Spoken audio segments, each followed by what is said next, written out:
Le deuxième temple, le temple de Zorobabel. Dieu demeure le souverain maître de l'histoire. Par la suite, sous la conduite de Zorobabel et du souverain sacrificateur Josué, les exilés revinrent à Jérusalem. En découvrant les ruines du temple, ils entreprirent d'imposer de nouveau les fondations et tout le peuple fit éclater sa joie en adressant à Dieu des louanges. Cependant, cette joie fut de courte durée. Les Samaritains commencèrent à s'opposer aux travaux. Finalement, le chantier fut interrompu et, durant ces longues années, peu à peu, le peuple se concentra sur la construction de ses propres maisons et sur l'organisation de sa vie quotidienne.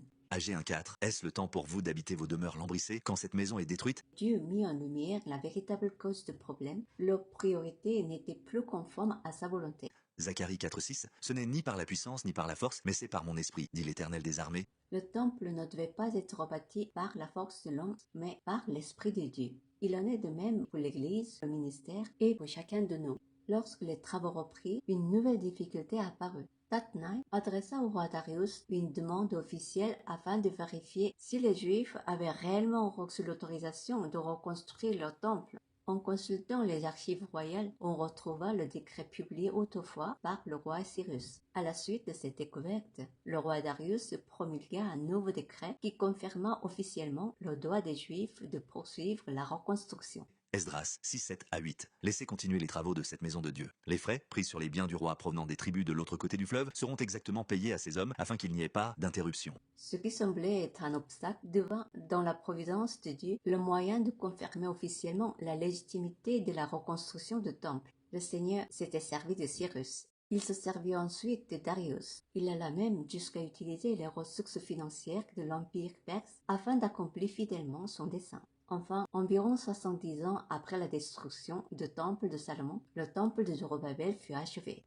Pourtant, beaucoup furent découragés car ce nouveau temple paraissait bien modeste en comparaison de celui de Salomon. Agé 2.7-9. Et je remplirai de gloire cette maison, dit l'Éternel des armées. La gloire de cette dernière maison sera plus grande que celle de la première. La gloire dont parlait Dieu ne dépendait ni de la grandeur ni de la beauté de l'édifice. Le véritable honneur de ce temple résidait dans le fait que, plusieurs siècles plus tard, le Messie Jésus-Christ viendrait lui-même dans ce lieu.